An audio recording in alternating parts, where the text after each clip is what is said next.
இன்ஷா அல்லாஹ். இப்பொழுது உங்களுக்கு முன்னால் முதல்வர் ஜாமியா அல் ஹுதா அரபிக் கல்லூரியுடைய முதல்வரும் தலைமை இமாம் ஆகிய எம் சதுதுதீன் பாக்கவி ஃபாசில் பாக்கவி ஹசரத் அவர்கள் உங்களுக்கு முன்னால் உரை நிகழ்த்துவார். அஸ்ஸலாமு அலைக்கும் வரஹ்மத்துல்லாஹி வபரகாத்துஹு. அல்ஹம்துலில்லாஹி ரப்பில் ஆலமீன் والصلاة والسلام على رسوله خاتم النبيين وعلى آله الطيبين وأصحابه الطاهرين والمؤمنين والمسلمين كلهم أجمعين. أما بعد، فقد قال الله سبحانه وتعالى في كلامه القديم والفرقان الحميد: أعوذ بالله من الشيطان الرجيم، بسم الله الرحمن الرحيم. ولا تبرجن تبرج الجاهلية الأولى وأقمنا الصلاة وآتينا الزكاة وأطعنا الله ورسوله. صدق الله العظيم. وقال رسول الله صلى الله عليه وسلم: فإنهن خلقن من ضلع وبها عوج فإذا ذهبت تقيمها كسرتها. صدق رسول الله صلى الله عليه وسلم. அளவற்ற அருளாளனும் நிகரற்ற அன்புடையோனுமாகிய எல்லாம் வல்ல அல்லாஹுவின் பெயரால் துவங்குகிறேன். அருமை நபிகள் நாயகம் முஹம்மதுர் ரசூலுல்லாஹ் ஸல்லல்லாஹு அலைஹி வஸல்லம் அவர்களின் மீதும்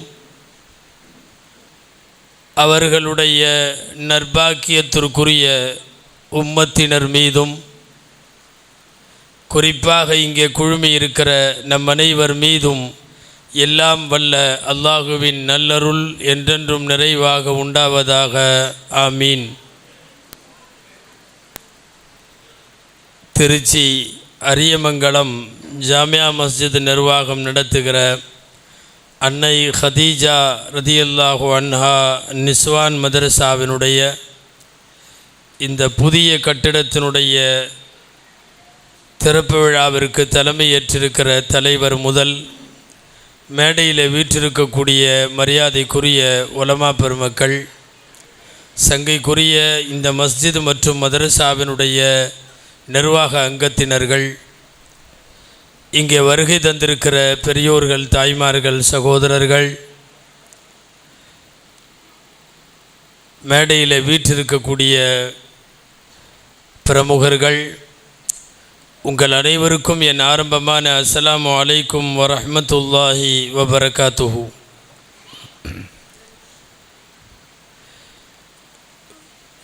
பெண்கள்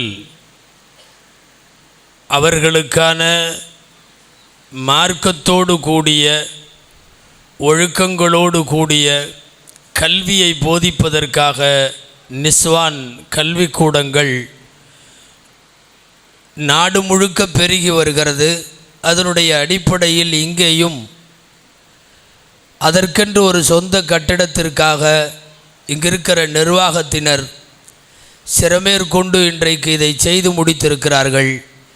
இந்த கட்டிட பணியிலே பங்கேற்றவர்கள், பொருளாதார உதவி புரிந்தவர்கள், இதனுடைய வசூலுக்காக வேண்டி தங்கள் நேரங்களை எல்லாம் செலவழித்து அழைந்தவர்கள், இன்னமும் உடலால் பொருளால் எல்லா வகையிலேயும் இந்த மதரசாவுக்காக வேண்டி ஒத்துழைத்தவர்கள், அல்லாஹ் எல்லோருக்கும் இம்மை மறுமையில் நற்கூலிகளை வழங்குவானாக.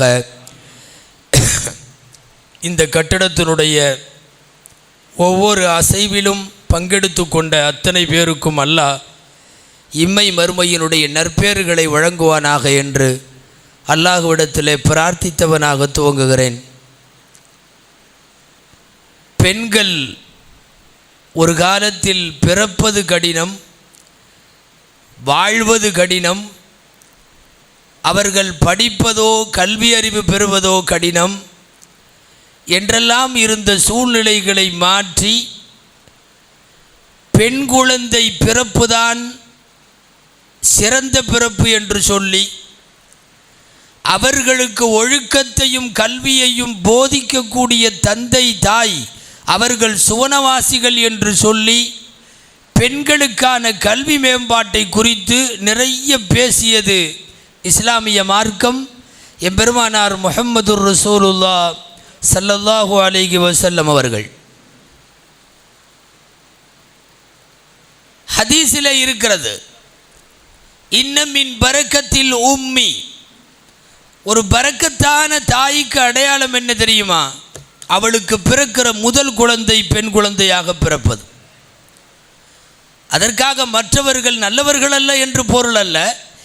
மிகவும் பாக்கியம் பெற்ற தாய் யார் என்றால், அந்த தாய்க்கு முதல் குழந்தை பெண் குழந்தை பிறக்குமானால் அந்த தாய் பாக்கியத்திற்குரியவள் என்றால், இப்படி சொல்லுவதன் மூலம் பெண் குழந்தையை பெற்றெடுத்த தாய் அவள் மிகவும் பாக்கியத்திற்குரியவள் என்கிற செய்தியை உலகத்திற்கு இஸ்லாம் சொல்லுகிறது. பொம்பளை புள்ள பிறந்த உடனே கொண்டு போய் தோண்டியெல்லாம் குழி தோண்டியெல்லாம் புதைச்சிட்டு இருந்தான். குர்ஆனில் வருகிறது, அயும்சிகுஹு அலா ஹூனின் அம் யதுஸ்ஸுஹு ஃபித் துராப். குழந்தை பிறந்துருச்சுன்னு செய்தி சொல்லுவாங்களாம், மூஞ்சியெல்லாம் கருத்து போயிருமா. கருத்து போன உடனே கொஞ்ச நாளைக்கு வெளியே வரமாட்டானா, யோசனையில் இருப்பானா. என்ன யோசனை? அல்லாஹ் சொல்கிறான், அயும்சிகுஹு அலா ஹூனின், கேவலத்தோடு இந்த குழந்தையை வைத்துக் கொள்வதா, அம் யதுஸ்ஸுஹு ஃபித் துராப், அல்லது மண்ணை போட்டு மூடிடுறதா, உயிரோடு புதைப்பதா என்று இந்த இரண்டு கருத்துக்கிடையில் அவன் தடுமாறுகிறான்.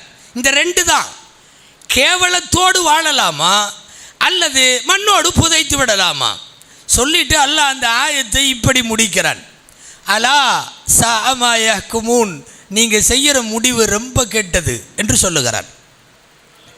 பெண் குழந்தையை வைத்திருப்பது கேவலம் என்று கருதுவதும் தவறு, அவளை அடுத்து படிக்க விடாமல் அப்படிங்கிறதெல்லாம் இல்லை, வாழவே விடாமல் அவளை புதைப்பது, இந்த தீர்ப்பு மிக கெட்டது என்று அல்லாஹ் சொல்லுகிறான். பெண் குழந்தை பிறந்தால் கேவலம் என்கிற நிலை உலகத்தில் நீண்ட காலம் நீடித்தது. ஏன் இன்னைக்கு வரைக்கும் கூட இருக்குது.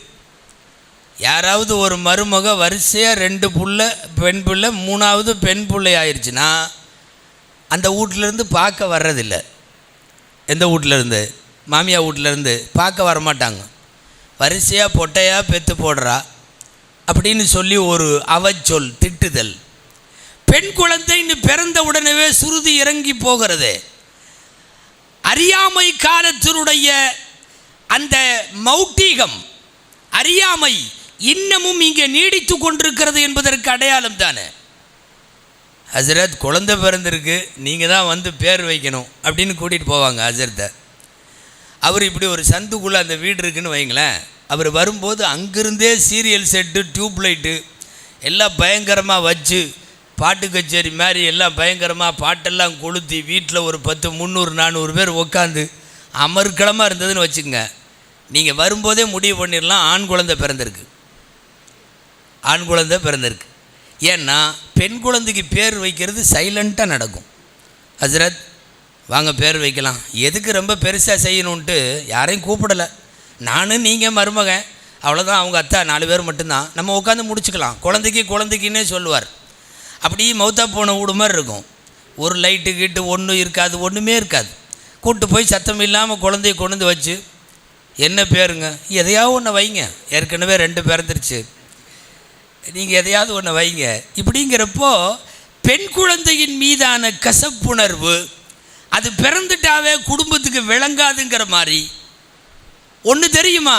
பெண் குழந்தைகள் வீட்டில் இருக்கிற வரை அல்லாஹ் உங்களுடைய வருமானத்தின் வழிகளை திறந்து விடுவான், பரக்கத்தின் வாசலை திறந்து விடுவான். நீங்கள் ஆண்கள் மட்டுமே இருக்கிற வீடுகளிலேயும் புகுந்து பாருங்கள், பெண்கள் மட்டுமே இருக்கிற வீடுகளிலும் புகுந்து பாருங்கள். எல்லாம் வல்ல இறைவன் குறைவாக கொடுத்திருந்தாலும் பரக்கத்து நிறைவாக கொடுத்து விடுவான். அப்படித்தான் பெண் குழந்தைகள். பெண் குழந்தைகள் பெறுவது என்பது பாக்கியம். அந்த குழந்தைகளை பெற்றெடுப்பதும், அதை வளர்ப்பதும், அதை ஆளாக்குவதும், அதற்கு கல்வி கொடுப்பதும், அதற்கு பொருத்தமான ஜோடியை தேர்வு செய்வதும், இதுவெல்லாம் இந்த மார்க்கத்தில் ரொம்ப விரும்பி வலியுறுத்தப்பட்ட, வரவேற்பு கொடுக்கப்பட்ட செய்திகள். நீங்களெல்லாம் அடிக்கடி கேள்விப்பட்டிருப்பீர்கள். 2 பெண் குழந்தையை பெற்றெடுத்து வளர்த்து ஆளாக்கி ஒழுக்கம் புகட்டிய அந்த தந்தையும் நானும் இப்படி இருப்போம் என்று 2 விரல்களை சேர்த்து சொன்னார்கள் ஸல்லல்லாஹு அலைஹி வஸல்லம். ஒரு சஹாபி, அவருக்கு ஒரு புள்ள தான் போல தெரியுது. அவர் உடனே டக்குன்னு கேட்டுருவார், 2 பிறந்தா தானவா, 1 இருந்தாலும் கொஞ்சம் சொல்லுங்களேன் அப்படின்னு கேட்பார். நாயகம் ஸல்லல்லாஹு அலைஹி வஸல்லம் 1 இருந்தாலும்னு சொல்லிடுவாங்க. ஒரே ஒரு பெண் குழந்தைக்கு ஒருவன் தந்தை என்றால் நாயகத்தோடு அவன் மறுமையிலே நெருக்கமாக இருக்கிறான். நீங்கள் நன்கு கவனிக்க வேண்டும். நபிமார்களோடு நெருக்கமாக இருக்க அவர் ஒன்றும் இரவு தொழுகையாளி அல்ல, அவர் ஒன்றும் பகல் நோன்பாளி அல்ல, ஆண்டாண்டு காலம் வணங்குபவர் அல்ல, மிகப்பெரிய வணக்க வழிபாடுகளை செய்த சாலிகின்களில் சேர்ந்தவர் அல்ல. செஞ்சது என்ன தெரியுமா? ஒரு பெண் குழந்தையை பெற்றெடுத்தார். நபிகள் நாயகம் ஸல்லல்லாஹு அலைஹி வஸல்லம் அவர்களோடு போய் இருக்கிற நட்பாக்கியத்தை பெறுகிறார் என்றால், நான் இங்கே பெண் குழந்தையை இஸ்லாம் போற்றுகிறது, அவர்களுக்கு மரியாதை தர சொல்லுகிறது, அவர்களுக்கு கல்வி தர சொல்லுகிறது, மார்க்க அறிவை புகட்ட சொல்லுகிறது என்றெல்லாம் பேசுவதற்காகத்தான் நான் அடிப்படையாக சில விஷயங்களை சொல்லி கொண்டு வருகிறேன். பெண் குழந்தைகளை பொறுத்தவரை நான் இதை சொல்கிறப்பவே இன்னொன்று சொல்லிக்கிறேன். பெண் குழந்தை வரிசையாக பிறக்கிற பொம்பளையை பிடிச்சி திட்டுற பழக்கம் எல்லா பக்கம் இருக்குது. வீட்டுக்கு வர்ற மருமகம் ஒரு குழந்தை 2 குழந்தைன்னு பெண் குழந்தை ஆயிடுச்சுன்னா உடனே திட்ட ஆரம்பிச்சிடுறது. நல்லா தெரிஞ்சுக்கணும், தாய்மார்கள் நிறைய வந்திருப்பாங்கன்னு நினைக்கிறேன் இல்லையா? சொல்லிட்டாங்க எனக்கு வரும்போதே, ஆம்பளைங்க கம்மியாக இருக்கிறாங்க, பொம்பளைங்க நிறையா இருக்கிறாங்க, அதனால் தைரியமாக பேசுங்க. அதாவது கூட்டம் குறைவாக இருக்குதுன்னு நீங்கள் நினச்சிட வேணாம், நிறைய பொம்பளைங்க இருக்கிறாங்க. இது பரவாயில்ல, சில இடங்களில் கூட்டிகிட்டு போகிறப்பே சொல்லிடுவாங்க, ஹஸ்ரத் ஜனங்க கம்மின்னு நினைக்காதீங்க, மலக்குமார்கள் நிறைய இருக்கிறாங்க, மலக்குமார்கள் அதிகமாக இருக்கிறாங்க, நீங்கள் பாட்டில் பேசுகம்பாங்க. தாய்மார்கள் இருக்கிறார்கள் என்பதை விட அவர்கள் கவனிக்கிறார்கள் என்கிற நம்பிக்கையோடு நான் சொல்லுகிறேன்.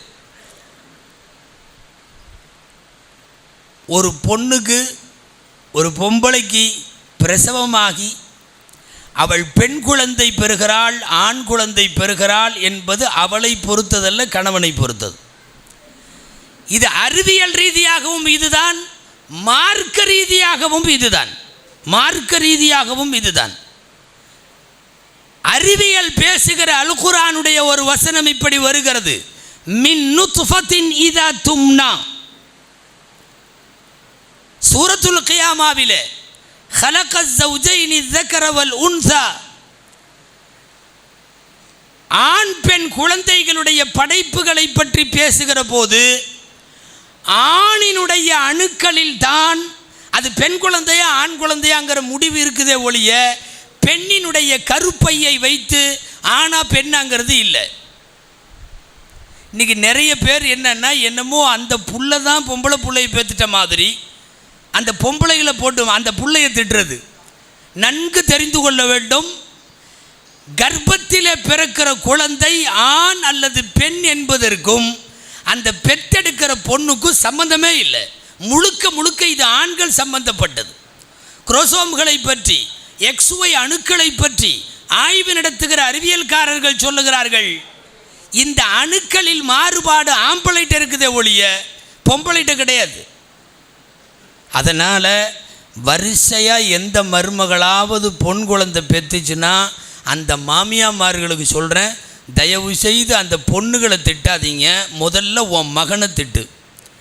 இந்த பாலா போனவன் வரிசையாக இப்படி பண்ணுறானே, இவனை என்ன பண்ணுறதுன்னு. ஆனால் உலகத்தில் எந்த பொம்பளையும் பையனை திட்டுறதில்லை, பையனை திட்டுறதில்லை, பொண்ணை தான் திட்டுறது.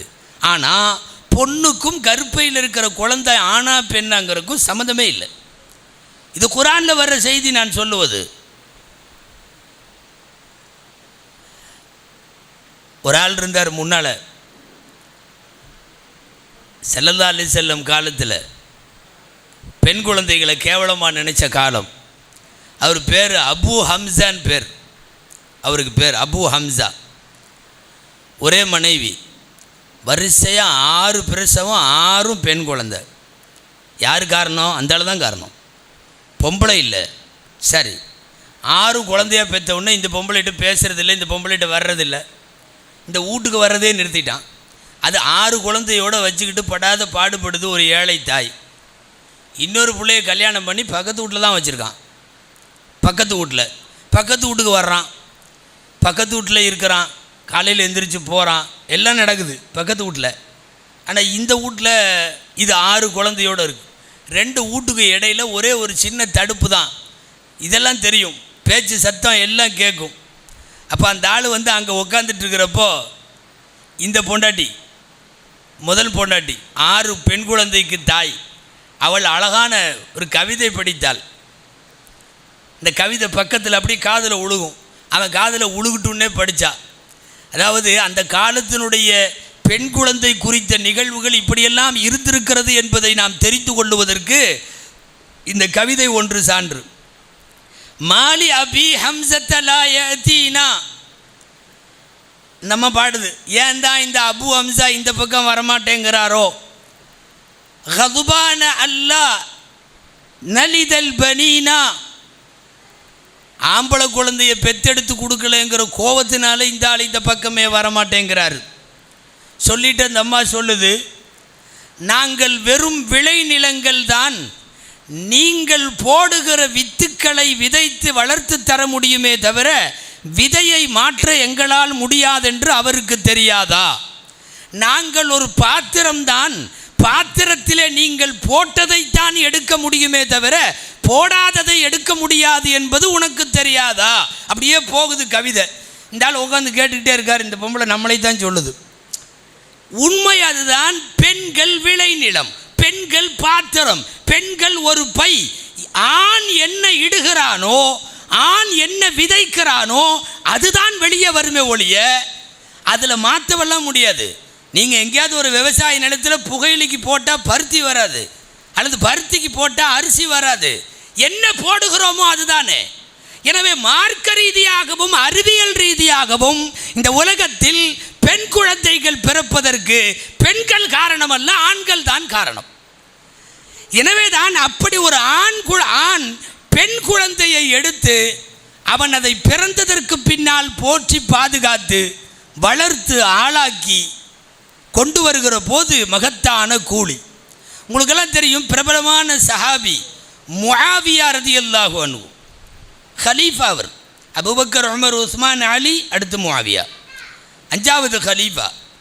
ஹலீஃபா இருக்கையில் உட்காந்துருக்கிறார். மன்னர் மடியில் ஒரு பொம்பளை புள்ள, அந்த குழந்தைக்கு பேரும் ஃபாத்திமா. அது மடியில் உக்காந்துருக்குது. ஏதோ பேசிகிட்டு இருக்கார் குழந்தைகிட்ட. அந்த நேரம் பார்த்து சஹாபியான அப்துல்லா இப்னு அம்ர் இப்னுல் ஆஸ் ரலியல்லாஹு அன்ஹு உள்ளே போகிறாங்க. உள்ளே போன உடனே அவர்கிட்ட, வாங்க வாங்க உட்காருங்க. என்ன ஹலீஃபா, மடியில் குழந்தைய வச்சு விளையாடிட்டு இருக்கிறீங்க? ஆமாம்மா, இது பெண் குழந்தை வீட்டில் பிறந்திருக்கு. இவளுகளை வளர்த்தி என்ன பண்ணா, தூரமானவனுங்களையெல்லாம் பக்கத்தில் கொண்டு வந்து வச்சுருவாளுவோ, பக்கத்தில் இருக்கிறவனையெல்லாம் தூரமாக்கி விட்டுருவாளுவோ. அதாவது திருமணம் என்று வருகிற போது பக்கத்தில் இருப்பவனெல்லாம் தூரமாகி விடுகிறான், எங்கோ இருக்கிறவன் அவனெல்லாம் பக்கத்தில் ஆகி விடுகிறான். அதைத்தான் அவர் சிம்பாலிக்காக சொல்கிறாரு, யுகர்ரிபுனல் புஅதா வ யுபஇதுனல் குர்பா. தூரமாக இருக்கிறவனையெல்லாம் கொண்டு வந்து பக்கத்தில் வச்சுக்கொள்ளவோ, அதுக்கப்புறம் பக்கத்தில் இருக்கிறவனையெல்லாம் தூரமாக்கி விட்டுருவாளுவோ. இந்த பொம்பளைகளே இப்படி தான் அப்படின்னு சொன்னப்போ அப்துல்லாஹ் இப்னு அம்ர் இப்னுல் ஆஸ் ரலியல்லாஹு அன்ஹு அவர்கள் சொன்னார்கள், கலீஃபா, நீங்கள் உயர்ந்த மனிதர், நீங்கள் இப்படி சொல்லக்கூடாது. காரணம் என்ன தெரியுமா?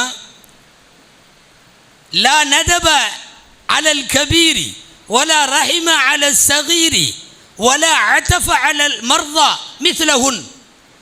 3 செய்தி சொல்கிறார் அவர் உட்கார்ந்திருந்தவர். கலீஃபா, நீங்கள் இப்படி சொல்லாதீங்க. இந்த பொம்பளைங்க மாதிரி நோயாளிகளை பார்த்துக்கிறதுக்கு வேறு யாரும் இல்லை, சிறுவர்கள் மீது இரக்கம் காட்டுறதுக்கும் வேறு யாரும் இல்லை, பெரியவர்களை பரிவோடு பார்த்துக்கிறதுக்கும் வேறு யாரும் இல்லை. இவங்களால தான் முடியும். நீங்கள் அவங்களுடைய மைனஸ் பாயிண்ட்டை பார்க்குறீங்க.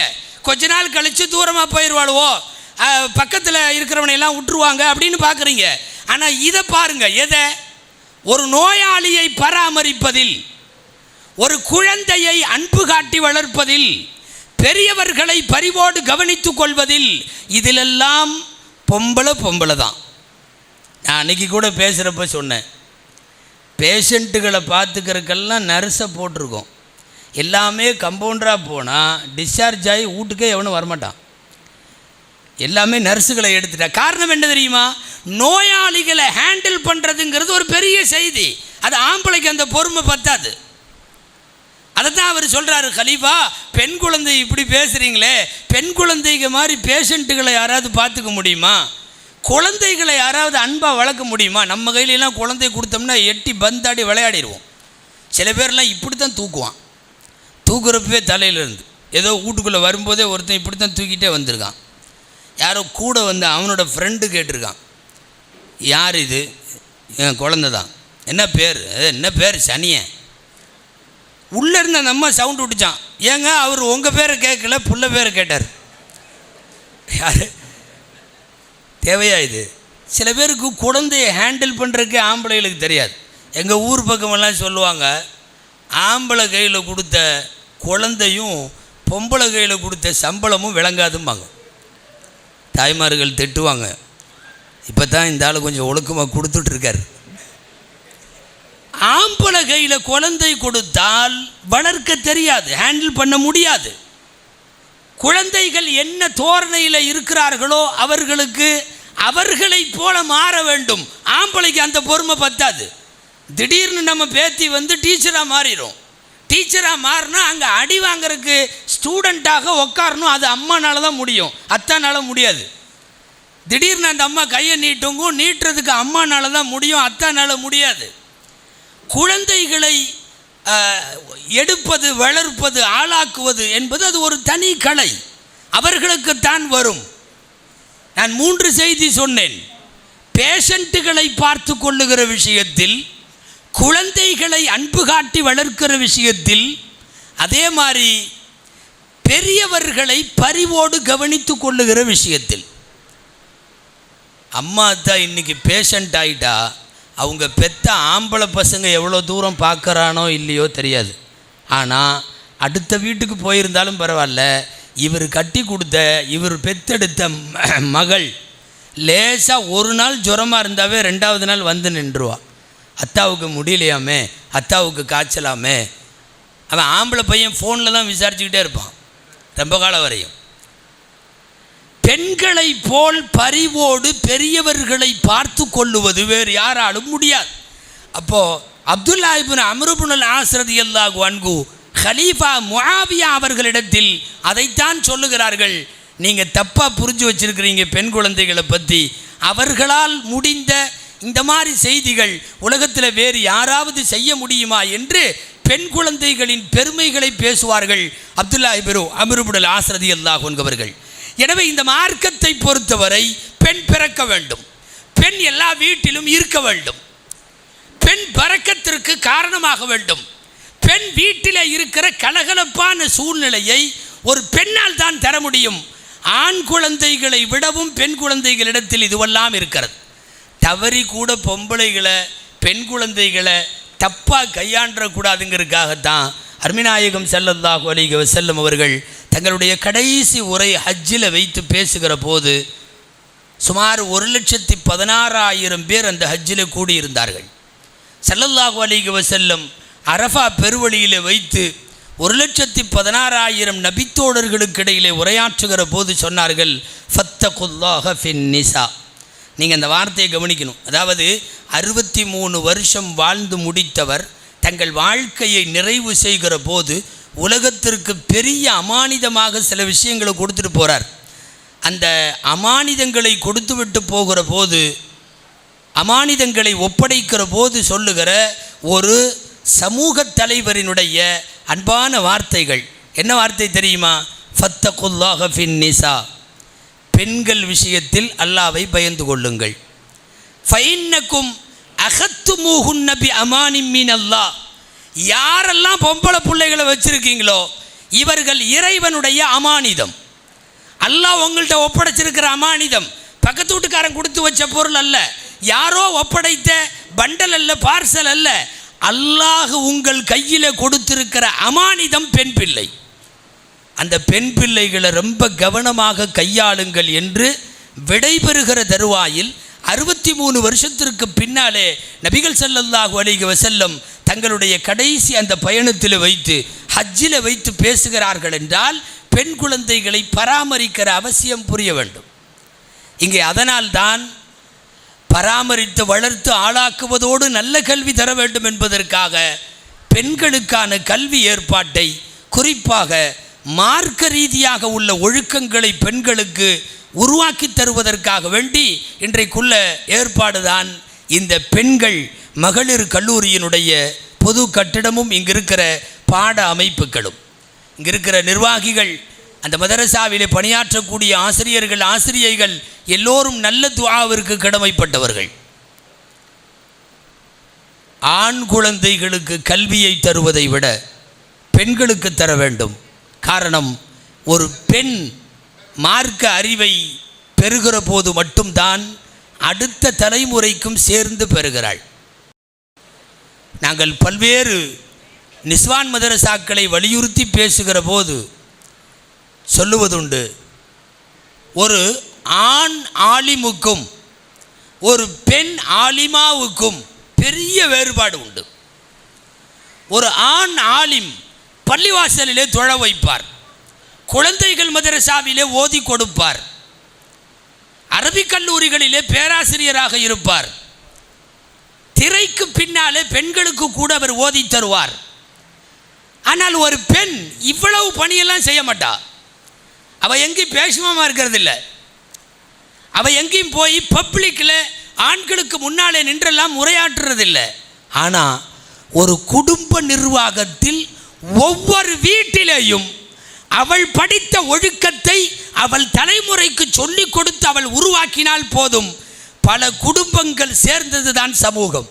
சமூக மாற்றத்தை யாராவது விரும்பினால் அது குடும்பங்கள் தோறும் ஆலிமாக்களை உருவாக்குவதன் மூலமாக மட்டும்தான் அது சாத்தியப்படும். நமக்கும் அது தெரிஞ்சிருக்கு. பொம்பளைங்க ஓதிட்டு இருக்கிறது நல்லது, ஏன்னா ஆம்பளைங்க ஓதுறது இல்லை, நமக்கும் தெரிஞ்சிருக்கு. உங்களுக்கெல்லாம் தெரியும் இல்லையா, பொண்ணு பார்க்குறதுக்கு போவோமல்ல, பொண்ணு பார்க்குறதுக்கு பொண்ணு எப்படி பார்ப்பாங்க, ஒவ்வொரு ஊர்லேயும் ஒவ்வொரு மாதிரி பார்ப்பாங்க. இந்த ஊரில் எப்படி பார்ப்பாங்கன்னு தெரில. பொண்ணை போய் பார்க்குறது, பேச்சு கொடுத்து பார்க்குறது, சிரிக்க சொல்லி பார்க்குறது, சொத்தப்பல் இருக்கான்னு பார்க்குறதுக்காக, வேறு ஒன்றும் இல்லை. அப்புறம் நாங்கள் பொண்ணுக்கு தலை சீவி விட்றோங்கிற பேரில் பேன் இருக்கான்னு வரையும் பார்த்துருவாங்க. அதாவது என்னென்ன பார்க்கணுமோ, ஒரு காலத்தில் பாட்டு பாட சொல்லி இங்கிருந்து அது வரை நடக்க விட்டு இப்படிலாம் ஒரு காலத்தில் பார்த்துட்டு இருந்தாங்க. இப்போ தலை சீவி பேன் குத்துற வரையும் எல்லாம் பார்த்து முடிச்சுட்டு பொண்ணை பற்றி விசாரிப்பாங்க. பொண்ணு ஓதுமா, பொண்ணு தொழுகுமா, பொண்ணு அப்படியா, பொண்ணு இப்படியா. அப்போ அவங்க வீட்டில் ஒரு சந்தோஷமாக சொல்லுவாங்க, ஆமாம்மா நாங்கள் ஓத வச்சுருக்கோம், பொண்ணு இத்தனாவது வரையும் படிச்சிருக்குது, இந்த மாதிரி எங்களுடைய இதில் இந்த அன்னை கத்தீஜா மதரசால ஓதி பட்டமெல்லாம் வாங்கியிருக்குது, அப்படி இப்படின்னு ஏதாவது சொல்கிறாங்கன்னு வைங்க, சந்தோஷமாக எந்திரிச்சு வந்துடுறோம். என்னென்னா, தேடுகிற போது நம் வீட்டுக்கு வருகிற மருமகள் அவள் ஓதியவளாக இருக்க வேண்டும் என்கிற ஆர்வமும் எதிர்பார்ப்பும் இன்றைக்கி பரவலாக இருக்குது. நான் இதுக்கு எதுக்கு சொல்ல வர்றேன், இதுக்கு நேர் மாற்றம். நீங்கள் மாப்பிள்ளை பார்க்க போகிறீங்க, போய் உட்காந்த உடனே என்ன தெரியுமா, எவ்வளோ சம்பளம் வாங்குறார், எவ்வளோ வருஷமாக இருக்கார், அதே கடையிலேயே இருக்கிறாரா, அடிக்கடி மாறுவாரா, வெளிநாடு ஏதாவது போவாரா, விசா அனுப்புறதுக்கு அங்கே யாராவது இருக்காங்களா, போனஸ் எவ்வளோ வரும், ரிட்டையர்மெண்ட்டில் இவருக்கு எவ்வளோ இது கிடைக்கும், பிஎஃப் இருக்குதா, என்னென்ன இளவெல்லாமோ எல்லாம் ஃபைனான்சியல் ஸ்டேட்டஸாகவே இருக்கும். இந்த விசாரிக்கிற விசாரணை பூரா பார்த்திங்கன்னா எல்லாம் பண ரீதியாக பொருளாதார ரீதியாக இருக்கும். மறந்து கூட மாப்பிள்ளை ஓதிருக்கானான்னு நம்ம கேட்குறதில்ல. கேட்குறோமா? கேட்குறதே இல்லை. சில பேர் கொஞ்சம் அப்படி தீன்தாரிகளாக இருக்கிறவங்க இப்படி தொழில்கெல்லாம் போவாரா அப்படிம்பாங்க. அவங்க வீட்டில் சொல்லுவாங்க, எல்லாம் வெள்ளிக்கிழமை கரெக்டாக போயிடுவார் அப்படிம்பாங்க. சந்தோஷம், அவ்வளோதான். சரி, அவன் பையன் ஓதிருக்கானா, மாப்பிள்ளை பையன், நம்ம கேட்குறதில்ல. அவன் என்ன அலிப்பேத்தேவா, இல்லை அது கூட இல்லையா அலிபத்தாவாவது ஓதிருக்கானா? மழைக்காக வேண்டியாவது மதரசா பக்கம் ஒதுங்கியிருக்கானா? கேட்கறது இல்லை. காரணம் என்ன தெரியுமா? அவன் ஓதியும் ஓதாட்டியும் எல்லாம் அது அவனோட சேர்ந்தது. ஆனால் வர்ற மருமக பொண்ணு ஓதாமல் இருந்தால் அது அவளோடு சேர்ந்ததில்ல, அடுத்த தலைமுறையோடு சேர்ந்தது. அதனால்தான் மாப்பிள்ளை பார்க்கிற போது மாப்பிள்ளை ஓதி இருக்கிறாரா என்று விசாரிப்பதில்லை, பெண்ணை பார்க்கிற போது அவள் ஓதி இருக்கிறாளா என்று விசாரிக்கிறோம். உங்களுக்கு புரிகிறதா? மாப்பிள்ளை ஓதி இருத்தல் அவனோடு தொடர்புடையது, பெண் ஓதி இருத்தல் அடுத்த சந்ததியோடு தொடர்புடையது. அப்போ அடுத்த தலைமுறைக்கு தேவையான மார்க்க ஞானம், இறைவனை பற்றிய அறிவு, நல்லொழுக்கம் உள்ள வாழ்க்கை, பெரியவர்களை மதிக்கிற பண்பாடு, அத்தனை சகோதர சமயத்தவர்களிடத்திலெல்லாம் வாஞ்சையோடு பழகுகிற விதம், இது எல்லாத்தையும் நம்ம சொல்லித்தரணும் அடுத்த தலைமுறைக்குன்னா. பெண்கள் அதற்கு ஏற்றாற்போல் மார்க்க அறிவை, கல்வியை அவர்கள் பெற்றிருக்க வேண்டும். நாம் பொம்பளைகளை ஓத வேணாம், படிக்க வேணாம் எதுவுமே சொல்லலை. படிப்பாக இருந்தாலும் ஓதுதலையாக இருந்தாலும் எதாக இருந்தாலும் பர்தா பேணுதலோடு இருந்தால் இந்த மார்க்கம் வரவேற்கிறது. நீங்கள் யாரும் தப்பாக நினச்சக்கூடாது. இந்த அஜர்த்துமார்களே இப்படித்தான், பொம்பளைகளை விடவே மாட்டாங்க. சில ஆளுங்க கேட்குறது உண்டு எங்கள்கிட்ட, இன்னும் எத்தனை காலத்துக்கு தான் இப்படி பொத்தி பொத்தி வைப்பீங்க? நமக்கு ஆத்திரமாக வரும். உன்னை கபூரில் போட்டு புதைக்கிற வரையும் அப்படி தான் வைக்கணும். இல்லை, மார்க்கம் சொல்லுகிற சட்டம் என்னன்னு பார்க்க வேணாமா? கோ எஜுகேஷன் வேண்டாம் என்கிறோம், நீண்ட காலமாக அதை சொல்லி வருகிறோம். ஆனால் தகராறு அங்கிருந்து தான் தொடங்குகிறது. மகளிர் கல்லூரிகளை விட இன்றைக்கு நடக்கிற பெரும்பாலும் இந்த காதல் கன்றாவி சமாச்சாரங்கள், பல்வேறு சமுதாய அவலங்கள் எல்லாம் எங்கே தெரியுமா? கோ எஜுகேஷனில் நடக்குது. கோ எஜுகேஷனில் உள்ள எந்த பிள்ளையும் பாய் ஃப்ரெண்ட் இல்லாமல் இன்றைக்கி இல்லை, எந்த பையனும் கேர்ள் ஃப்ரெண்ட் இல்லாமல் இல்லை. கிளாஸில் நீங்கள் உங்களுக்கு யாருக்கெல்லாம் கேர்ள் ஃப்ரெண்ட் இல்லை கையை தூக்குங்க அப்படின்னு சொல்கிறாருன்னு வச்சுக்கோங்க வாத்தியார். யாரும் எவனாவது ஒருத்தன் தூக்கணுன்னா அவனை எல்லாம் பரிதாபமாக பார்க்குறான். அல்லாவே வாழ்க்கையில் இப்படி ஆகிட்டானே, ஒரு கேர்ள் ஃப்ரெண்டு கூட இல்லாமல் ஒரு வாழ்க்கை, அவனை அத்தனை பேரும் பரிதாபமாக பார்க்குறான். முதல்லலாம் ஃபீஸ் கட்டலைன்னா பெஞ்சு மேலே ஏறி நில்லும்பாங்க. ஏதாவது தப்பு பண்ணால் பெஞ்சு மேலே ஏறி நில்லும்பாங்க. பெஞ்சு மேலே ஏறி குற்றவாளி மாதிரி அவன் நின்றான்னா எல்லா கிளாஸ் பூரா அவனை பார்க்கும், என் பாரு இப்படி சேட்டை பண்ணி மாட்டிக்கிட்டானே அப்படின்னு. அந்த மாதிரி இன்றைக்கி கேர்ள் ஃப்ரெண்ட் இல்லாதவன்னா அவனை கேவலமாக பார்க்குறான். அப்போ கோ எஜுகேஷன் குளறுபடிகள் நிறைய நடக்கிறது என்கிற காரணத்தால் தான் கல்வி சாலைகளில் கவனத்தை செலுத்துவதற்கு சமுதாயத்தை சொல்லுகிறோம். படிக்க வையுங்கள், ஓத வையுங்கள், எவ்வளவு வேண்டுமானாலும் துறை சார்ந்த அறிவுகள் தாருங்கள், பெண்கள் மட்டுமே இருக்கிற கல்லூரியாக இருக்கட்டும். நாமெல்லாம் கோ எஜுகேஷன் வேணான்னு அஜர்த்துமார்கள்லாம் பயானில் சொன்னால், ஜும்மாவில் சொன்னால், மார்க்க பேச்சில் அரங்கங்களில் எதுக்கு கோ எஜுகேஷன் பண்ணுறீங்கன்னெலாம் சொன்னால் நம்மளையெல்லாம் பிற்போக்குவாதின்னு சொன்னாங்க. ஃபண்டமெண்டல், இவங்கெல்லாம் அடிப்படைவாதிகள், மதவாதிகள், இவங்க இப்படி தான் பொம்பளைகளை இப்படி கோ எஜுகேஷனில் படிக்க விட மாட்டேங்கிறாங்க, அப்படியா இப்படியானெல்லாம் சொன்னாங்க. ஆனால் உலகத்துக்கு இன்றைக்கி டெக்னாலஜியை கற்றுத்தருவதில் தேர்ந்தவன் இஸ்ரேல். 1000 தான் சைத்தான் வேலை பண்ணாலும் தகவல் தொழில்நுட்பத்தில் இஸ்ரேலை மிஞ்சி இன்றைக்கி யாரும் இல்லை. ரொம்ப சின்ன நாடு. சர்வதேச மீடியாக்கள் அவர்களுடைய கையில். சர்வதேச மீடியாக்கள் சர்வதேச அளவில் சாக்லேட் பிஸ்கட் போன்ற குழந்தைகள் உண்ணுகிற அத்தனை பொருளினுடைய மேனுஃபேக்சரிங் ஹெட் ஆஃபீஸ் என்பது இஸ்ரேல் தான். உலகத்தில் எவன் சாக்லேட் தயாரித்தாலும் இவ்வளோ ரீச் ஆகாது, அவன் மட்டும்தான் அதை செய்வான். விவசாயத்தில், இராணுவத்தில் இந்த 150 நாட்டுக்கு இராணுவ பயிற்சி தர்றதுக்கு அவன் நாட்டிலேருந்து போகிறாங்க. இதுக்கு அவன் இத்தனூன்னு நாடு. துனியா பூரா யூதர்களை சேர்த்தனா 1.5 கோடி பேர்த்துக்கு மேலே யாருமே இல்லை. 1.5 கோடி தாங்க டோட்டல் துனியாவில் இருக்கிற யூதர்கள், யகூதிகள் 1.5 கோடி பேர். அவனுக்கு ஒரு நாடு இஸ்ரேல். ஆனால் 150 நாட்டுக்கு அவன் தான் இராணுவ பயிற்சி சொல்லித்தர்றான். குறிப்பாக சொட்டு நீர் பாசனத்தினுடைய அந்த விவசாய டெக்னாலஜியை இன்றைக்கி சர்வதேச அளவில் பாடம் எடுக்கிறவனே அவன் தான். நான் எதுக்கு சொல்கிறேன்?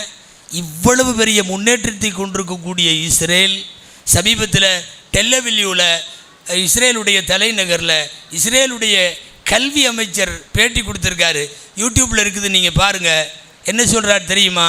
எங்கள் நாட்டில் ஆண்களும் பெண்களும் இணைந்து படிக்கிற கல்லூரிகளால் எங்கள் நாட்டுக்கு கெட்ட பெயர் ஏற்படுவதால் பாதி கல்லூரியை இப்போது 50% கோ எஜுகேஷன் இல்லை என்று ஆக்கிவிட்டோம். இன்னமும் 50% இருக்கிறது. 3 வருஷத்துக்குள் அவைகளையும் மூடிவிடுவோம். அடுத்து ஆடவர்களுக்கு தனி கல்லூரி, மகளிருக்கு தனி கல்லூரி என்று மட்டும்தான் இஸ்ரேலில் இருக்கும் அப்படின்னு டெல்லவில்யூவில் இஸ்ரேலுடைய கல்வி அமைச்சர் பேசினதுக்கு பின்னாடி இன்றைக்கி உலக நாடுகள்லாம் அப்படி யோசிக்கிறான். அவன் சொன்னால் சரியாக தானே இருக்கும்.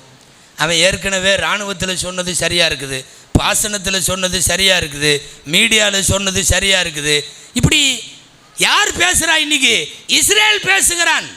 உலகத்தினுடைய ஒட்டுமொத்த தகவல் தொழில்நுட்பத்தை தன் ஆட்காட்டி விரல்களிலே வைத்துக்கொண்டு அசைத்து கொண்டிருக்கிற யூத உலகம் சொல்லுகிறது கோ எஜுகேஷன் வேண்டாம். நாம் இந்தியாவில் அதை பேசினா, இஸ்லாமியர்கள் வெள்ளிக்கிழமை ஜும்மாக்களில் பேசினா அடிப்படைவாதிங்கிறான். உண்மை என்னவென்றால் கல்வியிலே, அதுவும் மகளிருக்கான கல்வியிலே கோளாறுகள் குளறுபடிகள் புறப்படுவது எங்கு என்றால் நிச்சயமாக கோ எஜுகேஷனில் தான். ஆண்கள் பெண்கள் கலப்பு என்பது ஒரு அத்துமீறிய சுதந்திரமாக மாறுகிற போது அது இவ்வளவு பெரிய விளைவுகளை ஏற்படுத்தும். நம்ம வானான்லாம் சொன்னால் நம்ம பசங்க சில பேர் கேட்கறதில்ல, இளைஞர்கள்லாம். அவன் அதெல்லாம் ஒன்றுமில்லை வெளியே வாங்கன்னு சொல்லி லாரியில் கூட்டிகிட்டு போய், பஸ்ஸில் கூட்டிகிட்டு போய், வேனில் கூட்டிகிட்டு போய் ஆர்ப்பாட்டத்தில் நிற்க வைக்கிறான், போராட்டத்தில் நிற்க வைக்கிறான். எல்லாம் ஒன்றா வாங்க தொழுகலான்ட்டு சப்பில் நேர்ந்து கலந்து நிற்கிறானுவோ.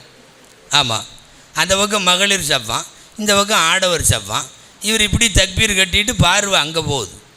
பொம்பளை கூட நின்று தொழுவுன்னா நீ தொழுகுவியா ஒழுக்கமா கேட்டால் அதெல்லாம் கூடும். நாங்கள் பெருநாள் அன்னைக்கு திடலில் தொழுகிறோம், சென்னையில் அவன் கடலில் தொழுகிறோம்.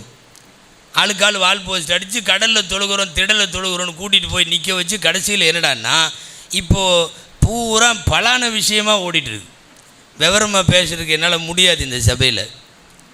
யார் வெளியே கூட்டி வர சொன்னது? அப்படி பெண்களுடைய பர்தாவுக்கு பங்கம் ஏற்படுகிற வண்ணம் நடைமுறைப்படுத்தப்படுகிற எதுவும் உடன்பாடானதல்ல. குர்ஆன் பெண்களை பார்த்து சொல்லுகிறது. நான் ஆரம்பத்தில் அந்த ஆயத்தை தான் ஓதினேன். வலா தபர்ரஜ்ன தபர்ருஜல் ஜாஹிலிய்யத்தில் ஊலா. அறியாமை காலத்தில் பெண்கள் வெளியிலே சுற்றியதைப் போல சுற்ற வேண்டாம். அறியாமை காலத்தில் யாரோடும் எப்படியும் வாழலாம் என்கிற ரீதியில் சுற்றி கொண்டிருந்த மக்கள் அதை கண்டித்து குர்ஆன் பேசுகிறது. அவ்வாறெல்லாம் சுற்றாதீர்கள். இன்னைக்கு அப்படியெல்லாம் கூட்டிகிட்டு போய் எல்லாம் ஒன்றா தொழுகிறோம் அது இதுன்னு நின்று கசாமுசான்னு ஆகிப்போச்சு. தஞ்சை ஜில்லாவில் ஒரு பள்ளிவாசலில் போர்டு வச்சுருக்கு. ஒரு பள்ளிவாசலில் போர்டில் எழுதி போட்டிருக்கு. நான் நெசமாலுமே சொல்கிற பொய் சொல்லலை. அது ஒரு ஆண்கள் பெண்கள் எல்லாம் கலந்து தொழுகிற பள்ளிவாசல் போல் தெரியுது.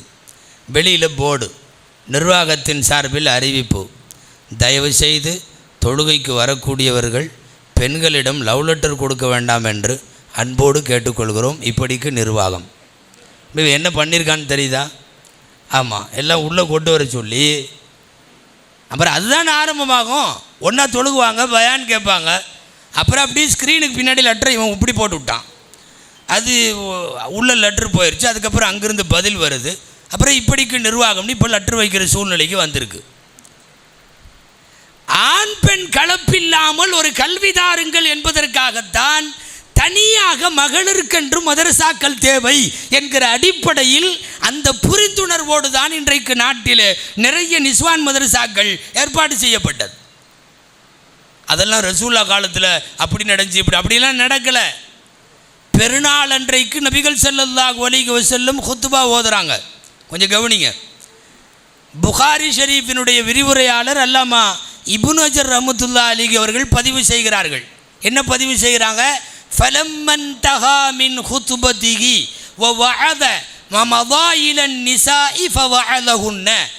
ஆண்களுக்கான சொற்பொழிவை முடித்துவிட்டு நபிகள் நாயகம் பெண்கள் பகுதிக்கு போனார்கள். அதற்கு பிறகு அங்கே உபதேசம் செய்தார்கள். அதிலிருந்து செக்ஷன் 2 இருந்திருக்குன்னு தெரியுது. எல்லாம் ஒன்றா நேர்ந்து கலந்து உக்காரலன்னு தெரியுது. ஹதீஸுகளை தவறாக புரிந்து கொண்ட பல பேர் ஆண்கள் பெண்கள் எல்லாம் ஒரே மாதிரி என்று கொண்டு வந்து வைத்ததனுடைய விளைவைத்தான் இன்றைக்கு பார்க்கிறோம். ஆம்பளை கூட போய் முட்டி மோதிட்டு நிற்கிறது பெண்களுக்கு கண்ணியம் அல்லன்னு சொல்கிறோம். அவரவர்கள் எல்லைகளை தாண்டுகிற போது என்னென்னவெல்லாம் நடக்குங்கிறது இந்த சமுதாயத்தில் பார்த்து கொண்டிருக்கிறோம். ஒரு அம்மா இங்கே கேள்விப்பட்டிருக்கலாம், ஒரு அம்மா ஆயிஷா அம்மாட்ட வந்து அது ஹஜ்ஜுக்கோ உம்ராவுக்கோ போயிட்டு வந்திருக்கு. போயிட்டு வந்து அந்த அம்மா சொல்லியிருக்கு, யார்கிட்ட? ஆயிஷா அம்மாட்ட. உம்ராவுக்கு போனேன், தவாஃபெல்லாம் நல்லா செஞ்சேன், 7 தடவை வாய்ப்பு கிடச்சிச்சு. துஃப்து பில் பைத்தி சபன் வஸ்தலம் துர் ருக்ன மர்ரத்தைன். இந்த ஹஜருல் அஸ்வது கல் இருக்கு இல்லையா, எல்லாரும் முத்தம் கொடுக்கறதுக்கு ஆசைப்படுவாங்கல்ல, சுவனத்து கல். அந்த ஹஜருல் அஸ்வது சுவனத்து கல்ல எனக்கு 2 தடவை முத்தமிடுவதற்கு வாய்ப்பு கிடைத்தது. அப்போ தவாஃபு செஞ்சிட்டேன், ஹஜருல் அஸ்வது கல்ல முத்தம் கொடுக்கறதுக்கு நல்ல வாய்ப்பு கிடைச்சது, அதையும் செஞ்சுட்டேன், வந்துட்டேன்னு சொல்லி சந்தோஷமாக சொல்லுது. யார்? அந்த அம்மா. யார்கிட்ட? ஆயிஷா ரலியல்லாஹு தஆலா அன்ஹாட்ட. அப்போது ஆயிஷா அம்மா கேட்குறாங்க, சொல்கிறாங்க, லா ஆஜரக்கில்லா, அல்லாஹ் உனக்கு கூலி கொடுக்காமல் இருக்கட்டும். நீ போய் ஆம்பளைகள்கிட்ட போய் முட்டி மோதி இடித்து தள்ளிட்டு போய் ஹஜருல் அஸ்வத முத்தம் கொடுத்துட்டு வந்தியா? ஹல் துதாஃபிஈன பிர்ரிஜால், ஹல் துதாஃபிஈன பிர்ரிஜால், ஆம்பளைகளில் போய் இடித்து தள்ளிக்கிட்டு நீ போய் முத்தம் கொடுத்துட்டு வந்தியா? உனக்கு ஆண்டவன் கூலி கொடுக்காம ஆகட்டும்னாங்க. நீங்கள் நல்லா கவனிக்கணும், அந்த அம்மா ட்ராமாவுக்கு போயிட்டு வரல, அந்த அம்மா நாடகமோ சினிமாவோ போகலை, அந்த அம்மா வேறு எந்த பொழுதுபோக்குக்கும் போகலை. ஒரு இபாதத்து ஹஜ்ஜு உம்ரா அந்த கடமைக்கு போயிட்டு வருது. போயிட்டு வந்த இடத்துல எல்லாரும் ஹஜருல் அஸ்வதை முத்தம் கொடுக்குறாங்க. அப்போ சந்தோஷம். அதை வந்து அந்த சந்தோஷத்தை பகிர்ந்து கொள்றதுக்காக வேண்டிய ஆயிஷா அம்மாட்ட சொல்லுது, நான் இந்த மாதிரி எனக்கு 2 தடவை முத்தம் கொடுக்க வாய்ப்பு கிடைச்சுன்னு. ஆயிஷா அம்மா கண்டிக்கிறாங்கன்னா என்ன அர்த்தம் தெரியுமா? இபாதத்து என்ற பெயரிலே கூட ஆண்களோடு போய் முட்டி மோதி கொண்டு நிற்கிற பெண்கள் மார்க்கத்தினுடைய ஒழுக்க நிலைகளுக்கு அப்பாற்பட்டவர்கள். அது தவறு என்று கண்டிக்கிறார்கள் ஆயிஷா ரலியல்லாஹு அன்ஹா. இன்றைக்கி பூரா இடிச்சுக்கிட்டு போய் ஊர்வலத்தில் நிற்கிது சில ஊரில். கரெக்டாக அவன் மீடியா அங்கே மட்டும்தான் ஃபோக்கஸ் பண்ணுவான். கரெக்டாக பூரா புர்காவாக படம் பிடிச்சி மறுநாள் போட்டுருவான் பேப்பரில். முஸ்லீம் பெண்கள் வேகாத வெயிலில் கையில் குழந்தையோடு அவர்கள் ஆர்ப்பாட்டம் நடத்திய போது எடுத்த படம். நான் கேட்குறேன், எந்த ஒரு ஹதீஸ்லேயாவது நபி ஸல்லல்லாஹு அலைஹி வஸல்லம் இப்படி பொம்பளைகளை பூரா இழுத்துட்டு வந்து ரோட்டில் நிறுத்தி வச்சதா உங்களுக்கு தெரியுமா? எங்கேயாவது இருக்கா? புகாரியில், முஸ்லீமில். நம்ம பசங்க அடிக்கடி சஹீஹுல் புகாரில் இருக்கான்னு கேட்குறான் எது எடுத்தாலும். நான் கேட்குறேன், இது புகாரில் இருக்கா? கொண்டு வந்து வெட்ட வெளியில் பெண்களை நிறுத்துவது. ஒரு பெண் மூலமாக சமூகத்தில் எப்போதெல்லாம் ஆபாசம் வருமோ, அத்துமீறல் வருமோ, அந்த இடமெல்லாம் கண்டிக்கத்தக்கவை என்பது மார்க்கத்தினுடைய பார்வை. நபிமார்கள், தீர்க்கதரிசிகள் இஸ்லாத்தில் 1.25 லட்சம் பேர், 1,24,000 பேர், யாரும் பெண்கள் இல்லை. இது பெண்களுக்கான குறைவு அல்ல, பெண்களுக்கான நிறைவு. ஒரு நபி என்றால் பிரச்சாரத்திற்கு பப்ளிக்கு வரணும், பிரச்சாரத்துக்கு 4 பேர்த்திட்ட பழகணும், 4 பேர்த்திட்ட பேசணும், 4 பேர் கூட பயணம் பண்ணணும், 4 பேர் கூட எங்கேயாவது தங்கணும். இதுவெல்லாம் கண்ணியத்திற்குரிய பெண்களுக்கு அடையாளம் அல்ல. அல்லாஹ் முடிவு செய்தான். அதனால் தான் பிரச்சாரம் செய்ய வேண்டிய தாவாவுடைய பணியில் இருக்க வேண்டிய இந்த பொறுப்பை ஆண்களுக்கு மட்டும் தந்தான். இதுக்கு பேர் பெண் அடிமைத்தனம் இல்லை, பெண்களின் கண்ணியத்தை காப்பாற்ற வேண்டும். அதற்கு வழி எல்லாம் ஊரா அந்த பொம்பளை போக முடியாது, எல்லா ஆண்களோடும் அந்த பொம்பளை போய் தங்க முடியாது. எங்கேயோ வந்த இடத்துல போன இடத்துல ஒரு பொம்பளை தங்குச்சின்னு சொல்லி ஒரு பல்கலைக்கழகத்தை போட்டு படாத பாடுபடுத்திட்டு இருக்காங்க இன்றைக்கி, இல்லையா? என்னடான்னா பேப்பர் திருத்தருக்கு அந்த அம்மா வரும், செக்கிங்க்கு அந்த அம்மா வரும், யூனிவர்சிட்டியில் அப்பப்போ தங்கும், 4 நாள் 1 வாரம் இங்கே உள்ள உயர்ந்த அறையில் தங்கும். அப்போ இவங்கெல்லாம் வந்து பார்ப்பாங்க. பெரிய லிஸ்ட்டே வந்துட்டுருக்கு, மிகப்பெரிய லிஸ்ட்டு. அந்த மாட்ட அதிகாரிகள் பூரா விசாரித்து, என்னம்மா போன மாதம் இப்படி நடந்துச்சேன்னா, போன மாதம் அல்ல 10 வருஷமாக இப்படி தான் நடக்குது. இப்போ உங்களுக்கு புரிகிறதா? வீதிக்கு வருகிற ஒரு பெண்ணினுடைய அவலம், ஆண்களோடு பல இடங்களுக்கும் செல்லுதல், தனியாக செல்லுதல், கலந்துரவாடுதல், இதுவெல்லாம் சமூக தீமைகளை உருவாக்கிவிடும் என்ற அடிப்படையில் தான் மார்க்கம் மகளிருக்கான கல்வியை தனியாக சொல்லுகிறது. ஆம்பளைகள்கிட்ட கொஞ்சம் கம்மியாகவும் பெண்கள்கிட்ட ரொம்ப அதிகமாகவும் இருக்கக்கூடிய ஒரு விஷயம், இருக்க வேண்டிய ஒரு விஷயம் வெட்கம். இன்றைக்கி அந்த வெட்க உணர்வு இல்லை. இன்றைக்கி நம்மிடமிருந்து ரொம்ப வருத்தத்தோடு நம்மிடமிருந்து விடை பெற்று போன விஷயங்களில் நான் தாய்மார்களுக்கு சொல்லுகிறேன், வெட்கம் போனது தான் மிக முக்கியமான விஷயம். புர்கா பொத்திட்டு கூட வெக்கமானம் இல்லாமல் இருக்கிறதெல்லாம் இருக்குது. நீங்கள் நினச்சிக்காதீங்க புர்கா பொத்திட்டாவே நமக்கு எல்லா வெக்கமும் வந்துடுதுன்னு. புர்கா பொத்திட்டும் நிறைய பேர் வெக்கம் இல்லாமல் சுற்றுறா. புர்காவை பொத்திக்கிட்டே வந்து ஜோடி நம்பர் 1ன்னு டிவி ப்ரோக்ராமில் ஆடுறா. புர்காவோடு ஆடுறா. அல்ல தான் பாதுகாக்கணும். டிவியில் கல்யாண மாலைன்னு ஒரு ப்ரோக்ராம். ஆமாம், மாப்பிள்ளைக்கு பொண்ணு பார்த்துட்றாங்க, பொண்ணுக்கு மாப்பிள்ளை பார்த்துட்றாங்க. அப்போது முழு புர்காவோடு வந்து உட்காந்துருக்குது ஒரு ஜடம். வந்து உட்காந்துட்டு கேட்குறாரு அவர், நிகழ்ச்சி நடத்துகிறவர், அம்மா உனக்கு எந்த மாதிரி பொண்ணு வேணும், எந்த மாதிரி மாப்பிள்ளை வேணும்? இவள் வரிசையாக மாப்பிள்ளைக்குள்ள குவாலிஃபிகேஷன் பூரா பட்டியல் போடுறா. நான் கேட்குறேன், இப்போ அவள் பட்டியல் போடுறதெல்லாம் ஒரு பக்கம் இருக்கட்டும், எந்த காலத்துலையாவது நம்ம சமுதாயத்தில் ஒரு பொண்ணு இப்படி தனக்கு வர்ற மாப்பிள்ளையை பற்றி முதல்ல வீட்டில் பேசுவாளா? முஸ்லிம் பெண்கள் வீடுகளிலே கூட பேச மாட்டார்கள். பெற்றோர்கள் பார்த்து முடிவு செய்கிற மாப்பிள்ளைக்கு கடைசியில் சம்மதம் கேட்பாங்க. அதுதானே நடைமுறை. அவள் நாணத்தோடு வெறுக்கத்தோடு இருப்பாள். இன்றைக்கி என்னன்னா, வந்து உலகம் பார்க்கிற ஒரு தொலைக்காட்சியில் முன்னால் நின்று எனக்கு வர்ற மாப்பிள்ளை இப்படி இருக்கணும், அவர் இவ்வளோ சம்பாதிக்கணும், அவருக்கு இந்த மாதிரி பைக் இருக்கணுமா. அவள் என்னமோ ஒரு பைக்கு பேரெல்லாம் சொல்கிறா. இப்போலாம் சில பைக் வருது பார்த்தீங்களா, முன்னாடி பள்ளத்தில் உட்காந்துருக்கானுங்க, பின்னாடி உட்கார்றவ மெம்பர் படி மேலே உட்காந்துருக்கா. மெம்பர் படியில் உட்காந்த மாதிரி. அதாவது அதுக்கு அர்த்தம் என்னென்னா, எப்போ இவ பின்னாடி உட்காந்தாலோ அப்போவே நீ உளுந்துட்டேன்னு அர்த்தம். ஆமாம், அவன் கீழே எங்கேயோ உட்காந்துருக்கான், இது மேலே உட்காந்துருக்குது. அஜர்த்து வெள்ளிக்கிழமை மெம்பரில் உட்கார்ற மாதிரியே இருக்குது. இப்போலாம் அப்படி அவள் அந்த ஸ்கூட்ரு பேர் சொல்கிறா, அந்த இது பேர் சொல்கிறா, எல்லாம் சொல்லி எனக்கு அந்த மாதிரி மாப்பிள்ளை வேணும் அப்படின்னு சொல்லி எல்லா குவாலிஃபிகேஷனும் சொல்கிறான். அவன் தொலைக்காட்சி தொகுப்பாளர் அவன் அசந்து போயிட்டான், என்னம்மா இவ்வளவு சொல்கிறியே அப்படின்னு சொல்லிட்டு. கடைசியில் இந்த கழுதை ஒரு வேலை பண்ணான். என்ன தெரியுமா, இப்போ கரண்ட் பொசிஷனில் முன்னணியில் இருக்கிற ஒரு நடிகர் பேரை சொல்கிறா. சொல்லி எனக்கு அவர் மாதிரி மாப்பிள்ளை வேணும். யார் மாதிரி? அந்த நடிகர் மாதிரி மாப்பிள்ளை வேணும். எவ்வளவு கேவலம் தெரியுமா. எதில் அடிக்கன்னு தெரியல. புர்காவோடு ஒரு முஸ்லீம் அடையாளத்தோடு நீ நல்ல தகுதிகளை மாத்திரம் சொன்னால் கூட பிரச்சனை இல்லை. எல்லாம் ஆகாத போகாத தகுதி. படித்த மாப்பிள்ளை வேணும், நல்ல சம்பளம் உள்ள வேணும், அல்லாஹ் ரசூலை வணங்கணும், சாலிகானவனாக இருக்கணும், அதெல்லாம் இல்லை. இது பூரா அத்துமீறிய கண்டிஷன். இப்படியெல்லாம் சொல்லிவிட்டு மோசமான ஒருத்தன் பேரை சொல்லி அவன் மாதிரி வேணும்னு. இந்த பொதுவாகவே மீடியாவில் தொகுப்பாளர்கள் ரொம்ப நல்ல பசங்க, விடமாட்டானுவோ அவ்வளோ சீக்கிரம். அவன் இப்படி சொன்ன உடனே இவன் கேட்குறான், ஏம்மா உனக்கு அவரை ரொம்ப பிடிக்குமா? அதுக்கு அவள் பதில், ஐயோ உசுறு அவ. இல்லை, இதெல்லாம் எதில் அடிக்கிறதுன்னு நீங்கள் தான் சொல்லணும். எவ்வளவு மோசம். நான் சொல்லிட்டு இருந்தது, புர்கா பொத்துறதுனால மட்டுமே வெட்கநாணம் உள்ளவள்னு சொல்ல முடியாது. இன்னைக்கு புர்கா போர்த்தி கொண்டும் கூட சமுதாயத்தினுடைய பெயரை கெடுப்பவர்கள் இருக்கிறார்கள்.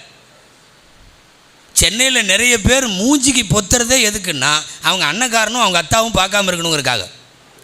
ஆமாம், ஈசிஆரில் ரைடு போகிறது, பெத்த தகப்ப முன்னாடி வந்தாலும் தெரியாது.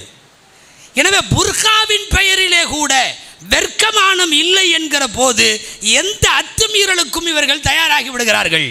அதனால்தான் நீங்கள் எதை தருவீர்களோ இல்லையோ, சொத்து சுகம் கொடுப்பீர்களோ இல்லையோ, முதலில் நீங்கள் ஒழுக்கத்தை, குறிப்பாக பெண்களுக்கே உரிய வெட்க நாணத்தை தர வேண்டும். வெட்கத்தோடு வளருகிற பெண் தான். போட்டி வைக்கிறாங்க, டான்ஸ் போட்டி. அவர் அத்தாவும் அம்மாவும் முன்சப்பில் வந்து எல்லாம் ஆடியன்ஸில் உட்காந்துருக்காங்க. புள்ள ஆடுறா. எது அந்த ஆடிட்டோரியம் வரையும் புர்கா போட்டு வந்திருக்கா. புர்காவை கழட்டுனா அவ்வளோ மோசமான ட்ரெஸ்ஸு. வேறு எவனோ கூட ஆடுன்னு ஆடுறா. ஜங்குன்னு ஆடி முடித்த உடனே போட்டியில் ஜெயிச்சிட்டா. ஜெயித்த உடனே அந்த பேரண்ட்ஸை மேலே கூப்பிட்றாங்க. அல்லாஹு அக்பர். 2 பேர்த்துக்கும் சந்தோஷம். என்னமோ மறுமையில் இறைவன் வலது கையில் பட்டோலையை கொடுத்த மாதிரி. போங்கம்மா, இப்படி ஒரு நல்ல பிள்ளையை பெற்றதுக்காக நீங்கள் ஜன்னத்துல் ஃபிர்தௌஸில் போய் நுழைஞ்சுங்க அப்படின்னு சொல்லி அவங்க அத்தாவையும் அம்மாவையும் சொர்க்கத்துக்குள்ளே அப்படி ஒரு சந்தோஷம் 2 பேர்த்துக்கும். நின்று வாங்குறாங்க. எங்கள் புள்ள ஓரளவு ஆடும்னு நினச்சோம், ஆனால் இந்த அளவு நல்லா ஆடும்னு எங்களுக்கு தெரியல. எங்களுக்கு ரொம்ப சந்தோஷமாக இருக்குது. யார் அந்த மூதேவி 3 ஹஜ் பண்ணியிருக்கு. இல்லை, நீங்கள் பெண்களை எங்கு வளர்க்கிறீர்கள், எப்படி வளர்க்கிறீர்கள்? இதெல்லாம் ஒரு ஊருக்கு முன்னால் அவள் ஆடலை. உலகத்தில் உள்ளவர்களெல்லாம் பார்க்கிற ஒரு தொலைக்காட்சி சேனலுக்கு முன்னாலே உலகம் ரசிக்கிற அளவுக்கு என் பெண் ஆடுகிறாள் என்பதை நினைத்து பெருமைப்படுகிற கணவர்களுக்காக இந்த சமுதாயம் வெட்கப்பட வேண்டியது இருக்கிறது. குர்ஆனில் ஆணும் பெண்ணும் டைரக்டாக நேருக்கு நேர் சந்திக்கிறது ஒரு இடத்துல வருது. ஒரே ஒரு இடத்துல தான் வருது, எல்லா இடத்துலையும் இல்லை. கவனிக்கணும். நீங்கள் மூசா அலைஹிஸ்ஸலாம் நிற்கிறார்கள். அந்த இடம் மதியன் நகரம். எதிரில் குழாயில் கிணற்றடியில் தண்ணீர் பிடிக்க வந்த பெண்கள் 2 பேர் அவர்கள் எதிரில் வருகிறார்கள். அந்த பொம்பளை மூசா அலைஹிஸ்ஸலாத்திட்ட வந்து கிணற்றில் இருந்து தண்ணீர் இறைத்து தர சொல்லி உதவி கேட்பதற்கு அந்த பெண் வருகிறது. வர்ற அந்த பெண்ணை அல்லாஹ் வர்ணிக்கிறான். ஒரே ஒரு வார்த்தை தான் குர்ஆனில். நல்லா கவனிக்கணும் தாய்மார்கள். தம்ஷி அலஸ்திஹ்யாஇன். ஆக வெர்க்கத்தோடு அவள் வந்தாள். ஆக வெர்க்கம். அவளுடைய பேச்சில், நடையில், எல்லாத்திலையும் வெர்க்கம். குர்ஆன் ஒரு பெண் நடந்து வருகிற வர்ணனையை சொல்லுகிற ஒரே இடம் அதுதான். ஒரு பொம்பளை அவ வெர்க்கத்தோடு தான் நடப்பாள், வெர்க்கத்தோடு தான் இருப்பாள். கடைசி வரை அந்த ஆணுக்கும் வெட்கம், அந்த பெண்ணுக்கும் வெட்கம். வெட்கம் 2 பேர்த்துக்கும் பொதுவானது, ஆனால் பெண்களிடம் ரொம்ப கூடுதலாக இருக்க வேண்டும்.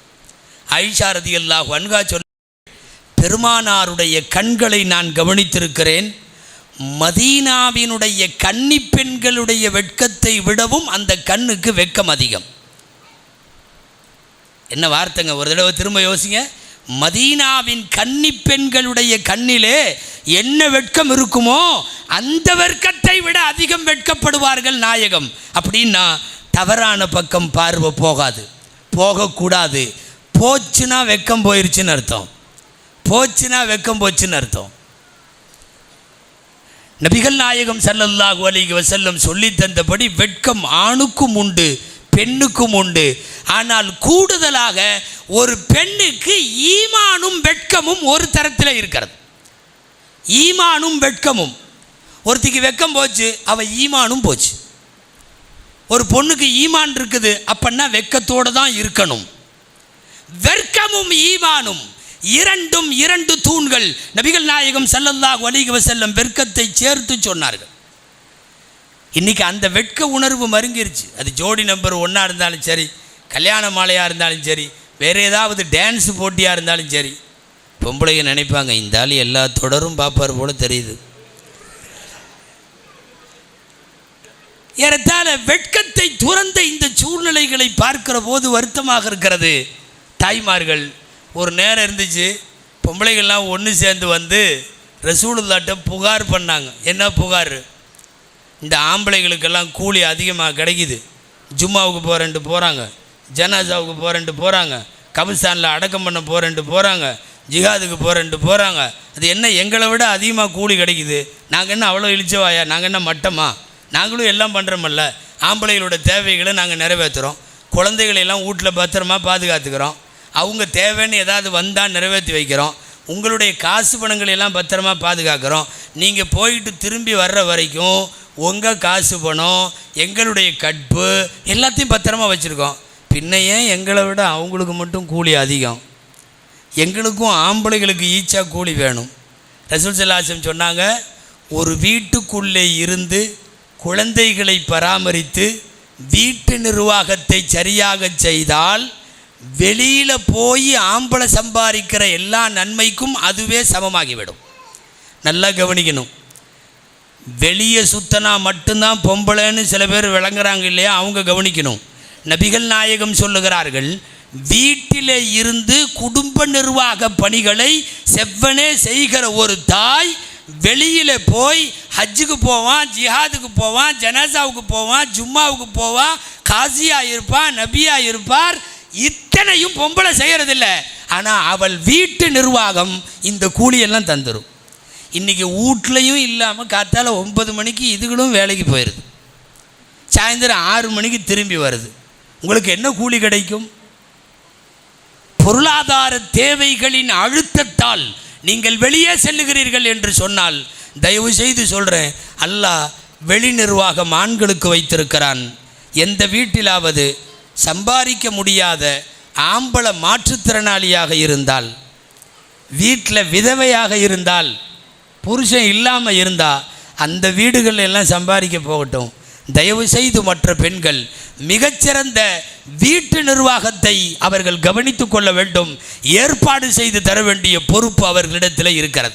நான் சொல்ல வந்தது, ஆம்பளைங்க எங்களை விட மிஞ்சிட்டாங்கன்னு சொல்லி ஒரு பெரிய பெண்கள் குழு போய் சொல்லுகிறது என்றால், அந்த அளவுக்கு அவர்களுக்கு மார்க்க ரீதியான ஆர்வம் இருந்துச்சா இல்லையா? இன்னைக்கு அந்த ஆர்வம் இல்லை.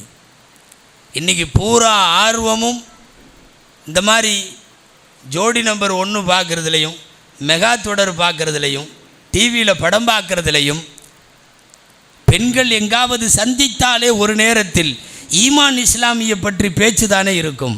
இன்றைக்கு எவ்வளவு தூரம் இவர்களின் வெட்க குறைவின் காரணத்தால் இந்த சூழ்நிலை வந்திருக்கிறது என்பதை யோசிக்க வேண்டும். எனவே கதீஜா மகளிர் கல்லூரி துவங்கி இருக்கிறீர்கள். பெண்களுக்கு சிறந்த பொக்கிஷமான மார்க்க அறிவை தாருங்கள். ஒரு காலம் இருந்தது, பொண்ணை கட்டி கொடுப்பாங்க, 3-4 குதிரைகளில் அல்லது கழுதைகளில் சீர்வரிசை போகும். என்ன தெரியுமா சீர்வரிசை? அத்தனையும் கிதாபுகள், கரண்டி, ஹாட் பாக்ஸு, இன்றைக்கி இதெல்லாம் கொடுக்குறோம் இல்லையா, இதெல்லாம் கிடையாது. அன்னைக்கு ஒரு காலத்தில் கழுதைகள் சுமக்க முடியாத அளவுக்கு 4-5 கழுதைகளில் மாப்பிள்ளை வீட்டுக்கு கிதாபா போகுமா. அவ்வளவு ஓதி முடித்திருந்தார்கள் கல்யாணத்துக்கு தகுதியான பெண்கள். இன்றைக்கி நம்ம அதிகபட்சமாக அந்த வெல்வெட்டில் ஒரு குரான் பொட்டி ஒன்று பூரா லக்கேஜ் ஏற்றி, டிவி, ஃப்ரிட்ஜு, வாஷிங் மிஷின், அது இது. அந்த டிவியில் இப்போலாம் இன்ச்செல்லாம் சொல்லிடுறாங்க, இத்தனை இன்ச்சில் பார்த்து கொடுங்க. முதல் மருமக அத்தனை இன்ச்சில் தான் கொண்டு வந்திருக்குது. அப்புறம் இந்த ரூமில் சின்னதாக மாட்டினா நல்லா இருக்காது. அப்போது எல்லாம் ஏறுகிறது. கடைசியில் வெல்வெட்டு குரான் பட்டி. கேவலம் என்னன்னா, வயது பிள்ளைகளை வீட்டில் வளர்க்கிற பெற்றோர்கள், நபிமார்கள் வரலாறு அந்த வீட்டில் இல்லை, வலிமார்கள் வரலாறு அந்த வீட்டில் இல்லை, முன்மாதிரி முஸ்லீம்கள் யார் யார் அந்த வீட்டில் இல்லை, முஸ்லீம் பெண்களுக்கான சட்டங்கள் இன்றைக்கி இதெல்லாம் தனி நூலாக வந்திருக்கு. இந்த எந்த புஸ்தகமுமே இல்லாமல் சில பேர் அலமாரியில் பூரா பொம்மையாக வாங்கி வச்சுருக்கான். விளங்குமான்னு தெரியல. நான் சொல்ல வந்தது, மணப்பெண்கள் ஒரு நேரத்தில் திருமணம் முடித்து செல்லுகிற போது அவ்வளவும் கிதாபா போச்சு. பெண்களுக்கு மட்டும் நீங்கள் மார்க்க அறிவை தந்தால் அவர்கள் எடுத்துக்கொள்ள தயாராக இருக்கிறார்கள். ஹாஃபிதுகளாக குரானை மனனம் செய்ய வைத்தால் ஆண்களை விட நன்றாக மனப்பாடம் செய்வார்கள். இந்த கதீஜா மகளிர் கல்லூரி அப்படிப்பட்ட நல்ல இஸ்லாமிய கல்வியை முன்னெடுத்து பெண்களுக்கு தரக்கூடிய நல்லதொரு கல்லூரியாக அல்லாஹ் இதை கபூல் செய்வானாக. இந்த கல்லூரியினுடைய இந்த கட்டடப் பணிக்கு பின்னாலே இருக்கிற அத்தனை பேருடைய உழைப்பு பணிவிடைகளை அல்லாஹ் ஏற்று நல்ல கூலிகளை வழங்குவானாக. இந்த மதரசாவிலே ஓதுகிற பிள்ளைகள் இன்னமும் பன்மடங்காக பெருகி மார்க்க அறிவோடு இம்மை மறுமை வெற்றிக்குரியவர்களாக அவர்கள் வாழ எல்லாம் வல்ல இறைவன் அருள் புரிவானாக. ஆமீன். வாஹிர் தஅவானா அல்ஹம்துலில்லாஹி ரப்பில் ஆலமீன். அஸ்ஸலாமு அலைக்கும் வரஹ்மத்துல்லாஹி வபரகாத்துஹு.